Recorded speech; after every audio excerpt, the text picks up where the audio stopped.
Many migrant workers arriving in Korea face a choice they never expected. One path leads to livestock farms, the other to fishing boats, leaving before sunrise.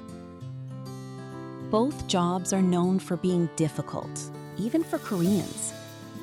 Among foreign workers, there's a saying, if you want to save real money in Korea, you usually end up doing one of these jobs.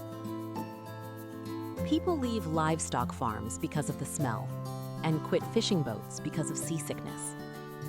Sometimes the first resignation comes faster than the first paycheck. Most newcomers calculate salary first. A month later, they start thinking about something else. Which place breaks them less? One side repeats the same smells and machine noise every day. The other gets shaken constantly by waves, weather, and exhaustion. Many workers stop the first time they stand in front of a pig barn. The smell hits before the door fully opens. For the first few days, even eating becomes difficult. Some even say grilled pork suddenly reminds them of the pig barns. Still, the work structure is fairly simple.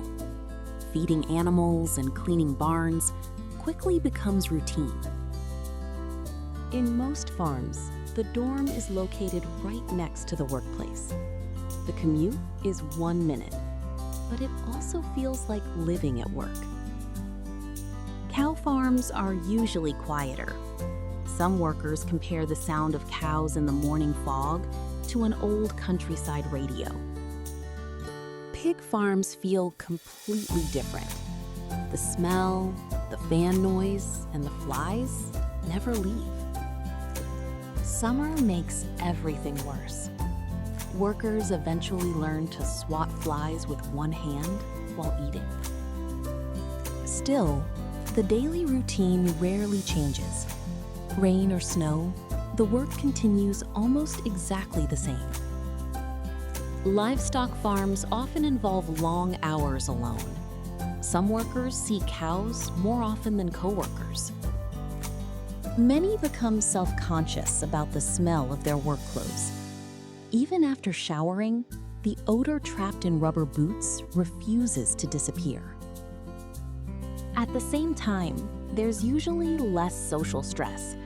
Some workers count pigs more often than they talk to coworkers. In certain farms, workers become surprisingly close to the owner. People who stay long enough are sometimes treated almost like family. But animals do not recognize weekends or holidays. Someone still has to wake up before sunrise and carry feed every single day. Winter mornings are especially brutal. The moment the barn doors open, cold air and heavy smells rush in together. Sometimes the phone rings in the middle of the night. If a pig escapes, somebody ends up chasing it at 2 a.m. There are days when the manure truck suddenly breaks down in front of the farm. The whole farm suddenly turns into complete chaos. After a few months, the body slowly adapts. Heavy feed bags feel lighter, and the smell becomes less shocking. After a while, the days start blending together. The same roads, sounds, and routines repeat endlessly. Some migrant workers describe livestock farms as quiet prisons.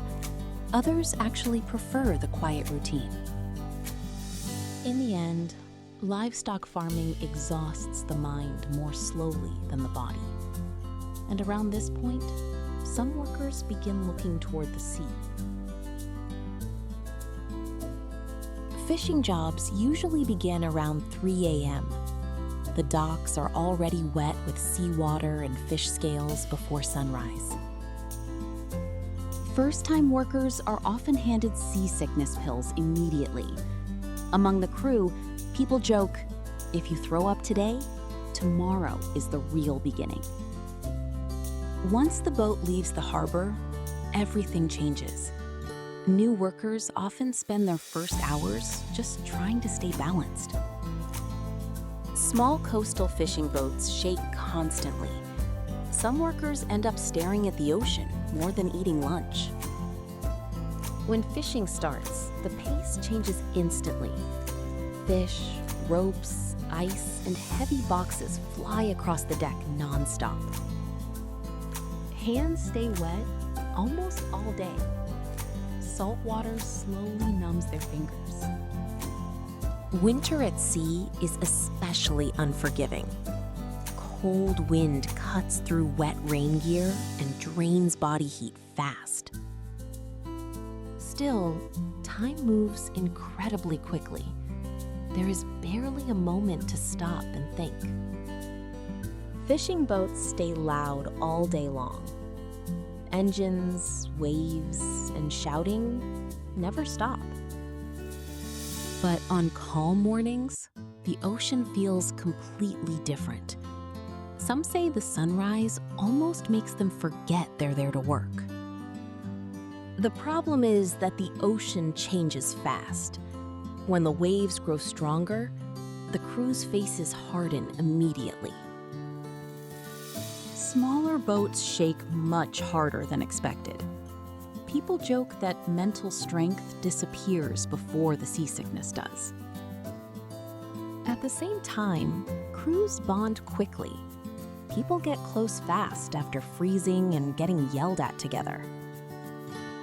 Ports usually have large migrant worker communities nearby.